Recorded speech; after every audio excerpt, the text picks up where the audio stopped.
que ha ocurrido con el listado de electores del INE.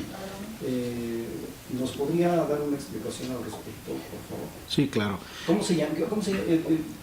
Incluir ahí el tipo de delito que sería el que está dentro de su iniciativa. Sí, claro que sí, con todo gusto. Bueno, este es un paquete de iniciativa para reformar el Código Penal Federal que contiene los delitos en materia del tratamiento indebido de datos personales. Porque históricamente, cuando empezó a detectarse este fenómeno como un problema delicado, se habló coloquialmente como robo de identidad. Entonces, realmente el robo de identidad, o sea, no puedes apropiarte de algo que corresponde a un valor, que es tu valor de tu identidad, tu personalidad, que es el elemento esencial del robo. Pero, en fin, todos entendemos en qué consiste el robo de identidad y, finalmente, durante la variable del comportamiento humano, nos damos cuenta que existen una serie de comportamientos o de figuras en las cuales, por un lado, te pueden robar tu banda magnética, que es la piratería informática con el hacking, el hackeo. Por otro lado, te pueden clonar tu tarjeta de crédito a través de un sistema del Skymer, que es un aditamento que se inserta en el cajero que permite sustraer tus datos de código de confidencialidad para luego utilizarlo indebidamente. O por el otro lado, también sembrar mensajes a través de páginas web construidas ex profeso para que uno de buena fe pueda entregar datos de información personal. Y estos sistemas, que son más tecnológicos, de alguna manera sustraen datos importantes de la persona que después son utilizados para cometer una serie de delitos, para utilizar la identidad de una persona, y entonces era necesario crear una figura que proteja precisamente la identidad de los datos de una persona, que proteja la identidad de la persona misma y que también se pueda castigar de manera efectiva y de manera eficiente a todos aquellos que llevan a cabo estos que llamaríamos como actos preparatorios y que después utilizan toda esta información para generar un delito completamente diferente, un delito normalmente de carácter patrimonial. Y en este sentido, la idea es que la conducta que va a afectar esencialmente a la persona en sus datos personales, en sus datos de identificación, en su número de cuenta bancaria, en datos que corresponden a sus propiedades, o etcétera, etcétera, no sean indebidamente utilizados por terceros, descansando fundamentalmente en el atentado a la identidad de la persona, ¿no? O lo que surgió también recientemente, utilizando la identidad de una persona para darle de alta, o varias personas que se dan de alta como contribuyentes ante el Servicio de Administración Tributaria. Entonces, ¿cuál es la idea? Hemos presentado diferentes iniciativas, diferentes legisladores en distintas legislaturas, y no hemos logrado conformar en un solo modelo, que es el Código Penal, esta figura, que es una figura de un delito complementario, que es un delito que se comete a veces de manera preparatoria para cometer el delito principal, pero que sin embargo como delito autónomo ya lesiona y ya afecta a un bien jurídico que no tenemos debidamente protegido. Por esa razón, nosotros en la iniciativa también presentamos dentro del capítulo de conductas a proteger o a tutelar, una muy análoga a lo que sucedió efectivamente ante el Instituto Nacional Electoral, que se dio a conocer el fin de semana, y que tengo entendido que el día de hoy la propia autoridad electoral, el Registro Federal de Electores, estará presentando su denuncia, o tal vez en este momento lo estén haciendo ya ante la Fiscalía Especial para Delitos Electorales, porque allí en efecto se contempla como un delito la manipulación del padrón electoral, ya sea por particulares o por partidos políticos, y se contempla específicamente como un delito que que tiene una sanción hasta de 5 años de 5 años de prisión, y que sin embargo nosotros proponemos sanción hasta de 12 años de prisión al que fuera de la normatividad, por cualquier medio y por cualquier causa, obtenga, posea, use, transmite, retenga, controle, adquiera, publique, difunda, distribuya, acepte, compre, venda u ofrezca en venta o gestione o almacene datos de información que contengan datos específicos y o datos sensibles respecto de la identidad de 2 o más personas identificadas o identificables. Entonces, en este sentido, tenemos ya una conducta análoga que está prevista efectivamente ahora en la propuesta que hacemos en el Código Penal federal, con independencia de la posible ilicitud que se pueda dar en el ámbito de carácter electoral. Esto, en términos generales, la sola difusión, el uso, la implementación, la compra, la venta, el ofrecimiento, la retención, el control que haga cualquier tercero, no el que hizo el uso indebido, que está tipificado en la Ley General de Delitos Electorales para la sola sustracción, sino todos los de que con posterioridad lleguen a utilizar este tipo de información para fines completamente distintos a los de carácter electoral, pues entonces ahí estaríamos hablando de una tipificación de un delito con sanciones que van hasta los 12 años de prisión. Entonces, pues es una propuesta que nosotros estamos haciendo porque debemos entender que pues son más de 80 millones de mexicanos los que están registrados en ese padrón electoral, con su domicilio, con sus datos de identificación, con datos que pueden ser sensibles en el uso, en la utilización, y que finalmente también vale la pena que lo tengamos contemplado en la legislación general para que tengamos un ámbito de tutela efectiva de estos bienes, de estos valores y de estos derechos de todos los mexicanos. Senador, en el parámetro de análisis que usted ha realizado, ¿qué tanto ha aumentado el robo de identidad? El robo de identidad, de acuerdo a los datos de denuncias que se han presentado y que hay una especie de órgano que se ha dedicado a difundir mecanismos de prevención, qué bueno que sea así, pero las denuncias que se han presentado en el sistema bancario, se habla de hasta 100,000 casos los que han ocurrido en el último año, y se habla de un aumento de un 20% entre el año 2014 al año 2015. Entonces estas cifras, por supuesto, son importantes, pero además se corresponden con las personas que se dan cuenta. Entonces tenemos lo que se llama la cifra negra del delito, de personas que no se han enterado, que no se dan cuenta, que no revisan, por ejemplo, sus cuentas bancarias, no revisan sus datos que corresponden a sus propiedades, en registro público la propiedad, y entonces sí es importante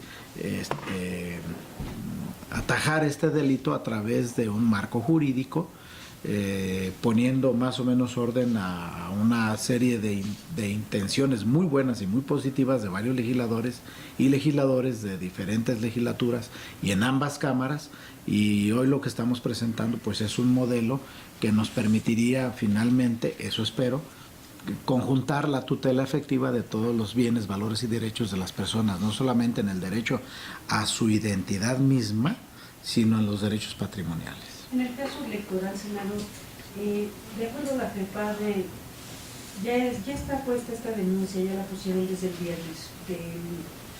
Anunciaron que la pondrían, sí, pero la van a formalizar hoy. Bueno, según la FEPADE ya hasta va a llamar a los directivos. Sí, la FEPADE puede haberla iniciado con la primera nota periodística, incluso están obligados, Quería yo preguntarle, porque, por ejemplo, en el marco jurídico electoral, este tipo de crímenes, porque es un crimen, como decían ayer las autoridades electorales, manipular, robar, sustraer y poner a disposición pública los datos personales de la lista nominal, La última vez que se sancionó fue solamente una sanción para el partido político y fue en el 2010 en el caso de Convergencia. ¿Se acuerda que el padrón Padara Tepito investigaron y lo habían filtrado el partido? En ese caso se le sancionó como partido. Pero en este marco jurídico que usted presenta, ¿trae alguna parte específica para sancionar a las personas que manipulen el padrón electoral? Sí, sin duda alguna. Esta es una conducta genérica, abarcadora de cualquier posibilidad de uso indebido, de manipuleo, de que tenga que ver con datos de personas que se utilizan solamente para ciertos fines y que de manera ilegal lo hacen.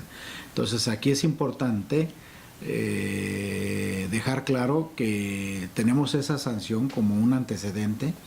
Después tuvimos otra sanción de carácter económica de manera reciente a un partido político,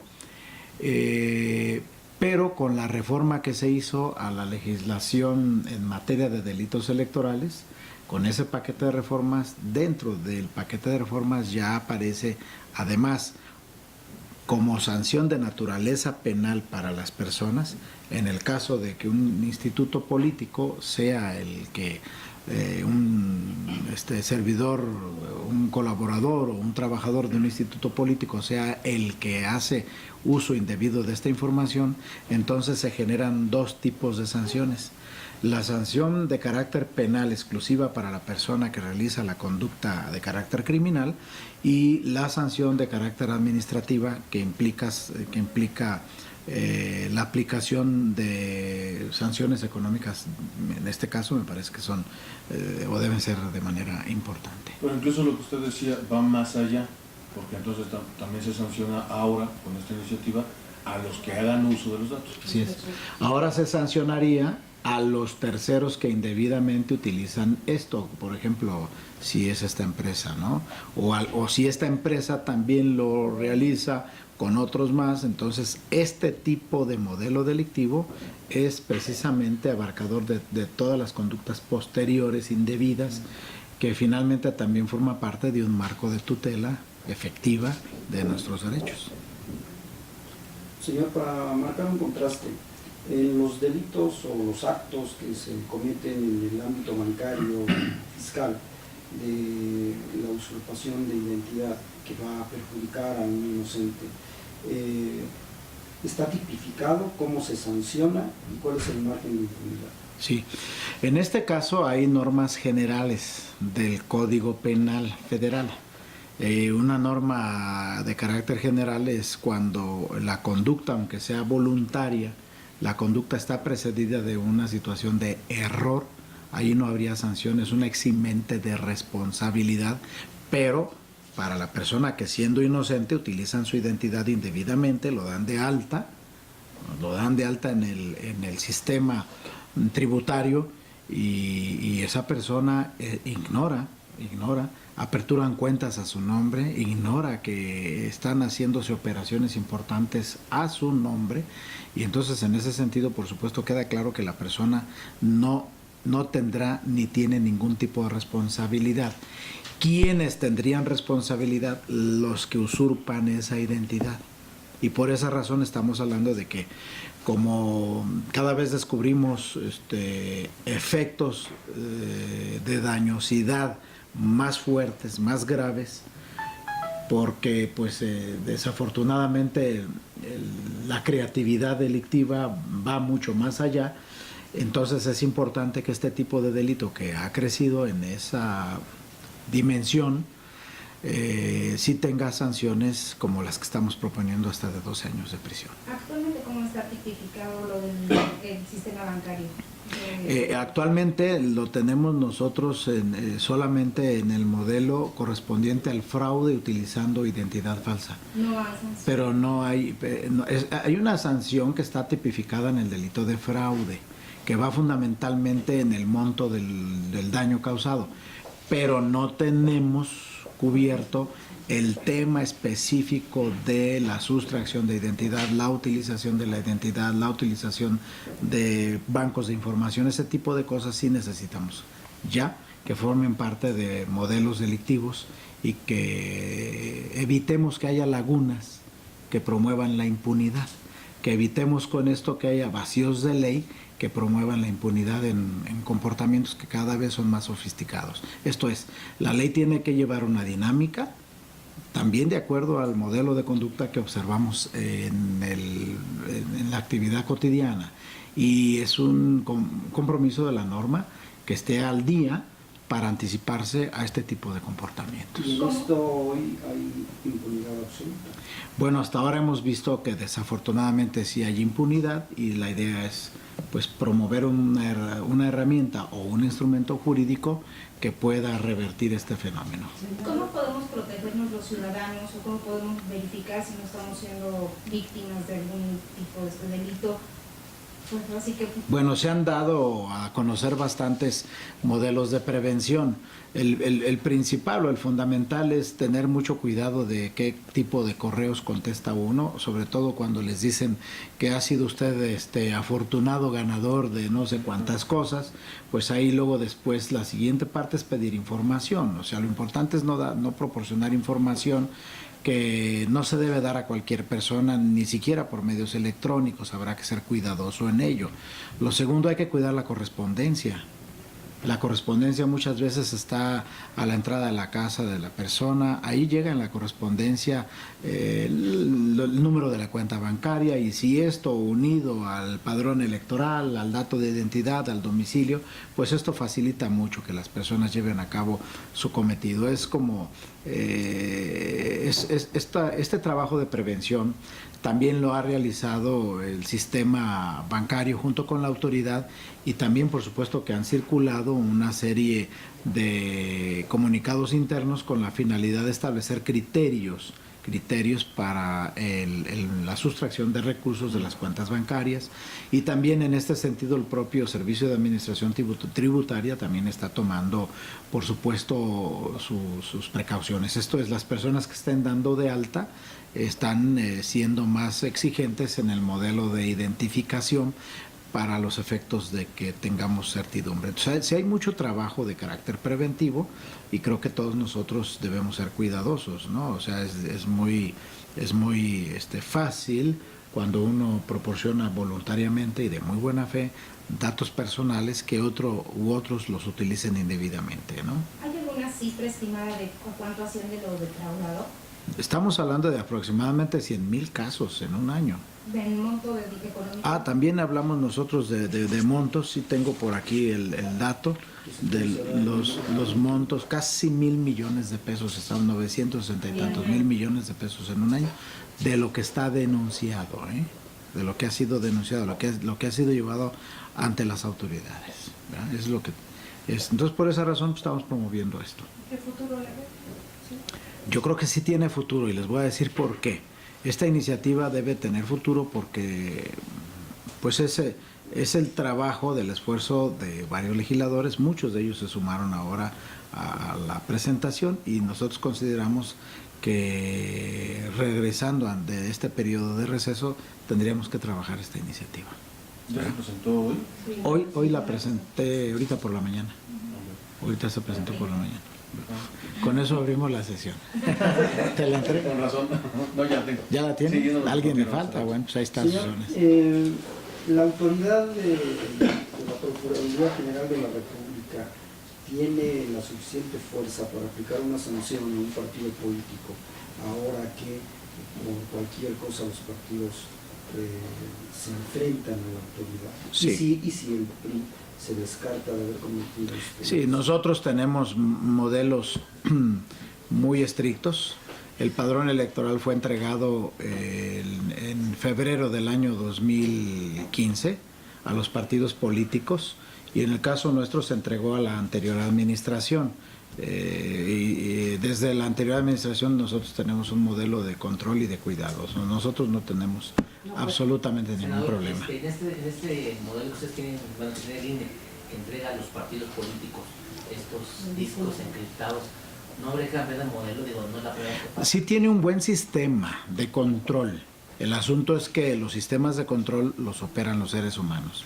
Y entonces es un asunto, tecnológicamente es muy, muy, muy difícil Lo que pasa es que aquí hay personas que ceden a su voluntad y que finalmente no cumplen con su deber.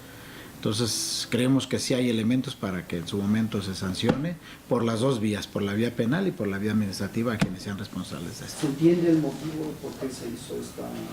Es inexplicable, no entendemos cuál es el motivo, realmente no entendemos cuál es el motivo sobre esto. Porque además debo decir a ustedes, el padrón del año 2015 no es igual al padrón del año 2016, son padrones diferentes, son padrones ya actualizados. Porque además dicen que ya lo habían denunciado, que lo habían detectado, habían avisado a la Embajada de México en Washington y no habían hecho nada. Y ahí estaba, o sea que cualquiera podía tomarlo, o sea que no era, aparentemente no era para alguien en específico. Pues sí, parece que así es, y bueno, pues en esto ya la autoridad electoral es la que tiene que tomar cartas en el asunto y tomar las medidas ¿No correspondientes. se demuestra con ello la vulnerabilidad de las instituciones, en este caso del INE?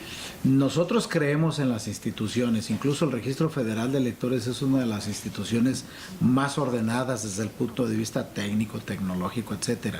Pero el problema son los seres humanos. De hecho,